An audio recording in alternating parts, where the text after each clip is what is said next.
Le sujet dont j'aimerais te parler aujourd'hui, c'est la semaine de 4 plus 1 jour. Un des gros avantages du freelance, c'est que tu peux gérer un peu plus les jours sur lesquels tu vas travailler. C'est un peu plus simple, c'est-à-dire qu'il suffit que tu te mettes d'accord avec ton client. S'il est OK, personne d'autre n'a son mot à dire. Et ce qui se passe pour moi, c'est que depuis un peu plus d'1 an et demi, je bosse 4 jours par semaine. Donc j'ai 4 jours par semaine où je bosse en régie chez le client.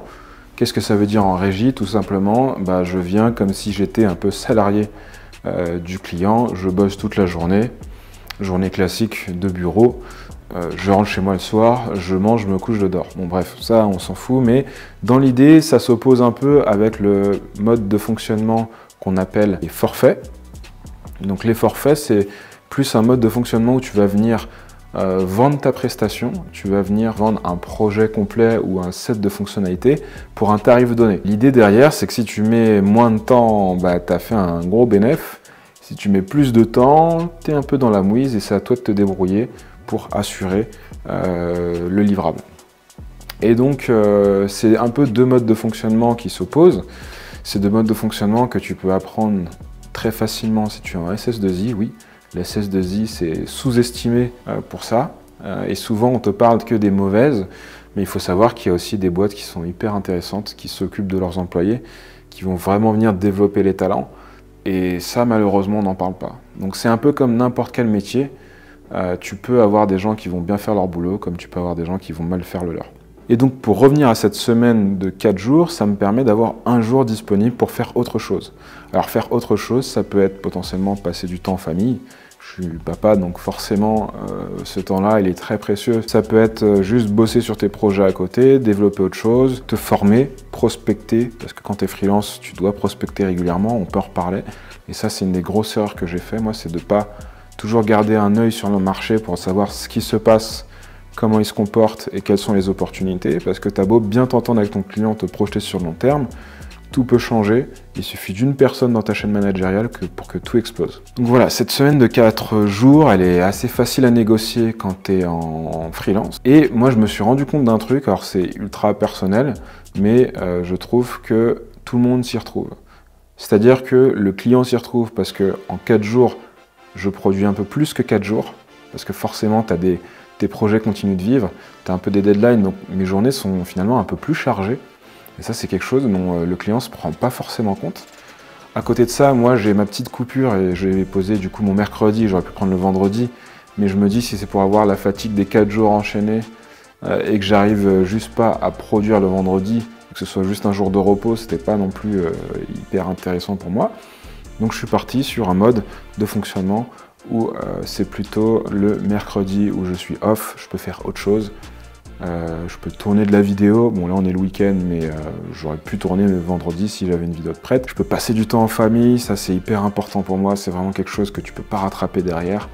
Ou je peux aussi faire de la veille technique. En ce moment, comme tout le monde, je regarde ce qui se passe côté AI et principalement avec OpenAI et les LLM de manière générale, mais pas dans l'optique de construire des modèles, plus dans l'optique d'utiliser des modèles préconfigurés, pré-entraînés, pour rajouter ça dans des applications. Tu as vraiment toutes les possibilités, et moi c'est vraiment un truc que, en tant que freelance, je pense que c'est hyper important d'y penser.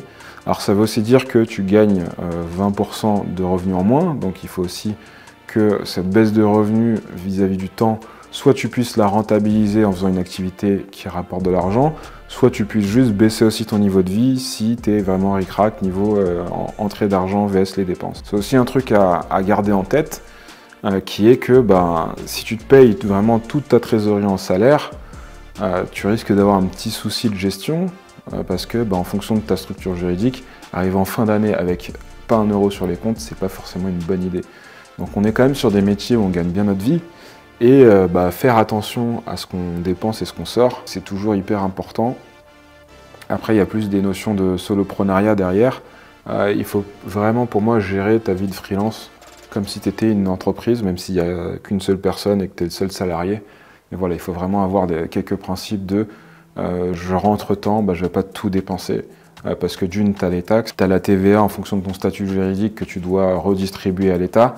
Et puis le salaire, ça a un coût. Encore une fois, ça dépend de ta structure. Mais voilà, c'est un peu le b.a.-ba de la gestion d'un budget. Je pense que pour ça, il n'y a pas besoin d'être un expert, mais pour comprendre que l'argent rentre, mais l'argent sort aussi. Donc il faut s'assurer d'avoir toujours ce qu'il faut et d'avoir aussi un niveau de vie adapté à ce que tu rentres. Et en fait, cette idée de faire un jour off, moi, à la base, j'en avais parlé à un de mes clients en entretien, mais j'avais plus dit, bah voilà, j'ai plein de projets à côté, bon, bah là, j'aurai peut-être pas le temps. Et le gars du tac au tac m'a dit, bah est-ce que tu veux faire un 4/5e? On démarre la mission, on fait les 2-3 premiers mois en mode plein temps. Une fois que tu es lancé, on passe au 4/5e, et c'est un truc, en fait, j'avais pas pensé que c'était possible, comme quoi hein, tout est négociable, et c'est même pas à mon initiative en plus. Mais c'est quelqu'un qui, d'ailleurs je le salue, tu te reconnaîtras je pense, c'est quelqu'un qui a vraiment une fibre humaine et qui s'est dit, bah en fait, un gars comme ça, si je veux en tirer le meilleur, il faut qu'il ait le temps de se former, qu'il ait le temps de voir autre chose, il faut qu'il ait le temps de faire de la veille, parce que tout ce qu'il apprend, vu qu'en plus c'est lié à notre métier, bah, ça peut servir plus tard pour le projet. Donc ça, c'est par exemple un axe de négociation. Si tu arrives, tu dis, je fais du 4/5e, où tu t'organises différemment, mais que tu peux le justifier. Alors, tu n'es pas obligé de le justifier, parce que si c'est pas du temps travailler pour le client, forcément, tu n'as pas à te justifier, mais ça peut être un axe de négociation, ça peut être juste un petit plus, de savoir que bah, ce gars-là, il sera toujours au top niveau veille, et ça va pas être sur le soir et week-end, du coup il va pas me faire un burn-out de développeur ou une JavaScript fatigue, mais voilà, il va rester au top, et ça c'est quelque chose qui peut à la fois capitaliser pour le client et pour toi, pour ton profil. Donc voilà, faut garder en tête que le freelance apporte un petit peu plus de flexibilité, c'est pas non plus un truc de dingue, hein, tu fais pas ce que tu veux. Si ton client te dit non, tu peux faire ce que tu veux, mais s'il paye pas derrière ou qu'il veut pas continuer la mission, bah t'as plus de revenus. Donc c'est aussi, faut aussi garder ça en tête.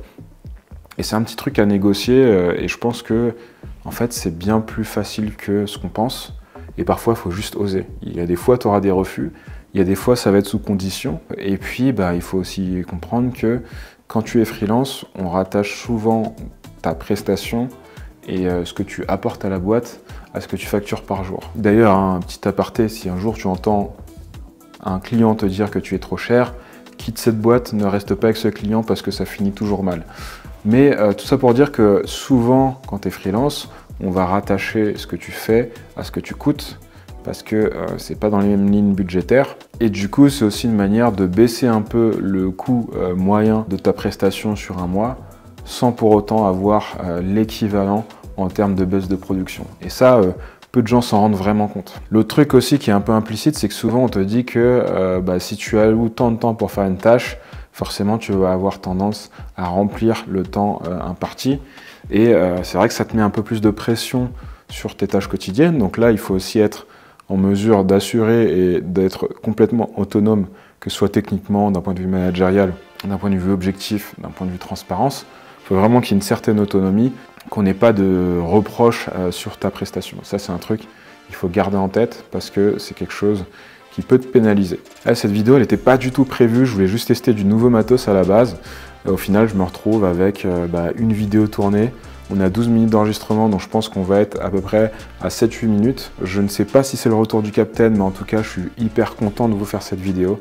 J'espère vous revoir très vite. Je vous dis à bientôt sur Captain Dev. Ciao!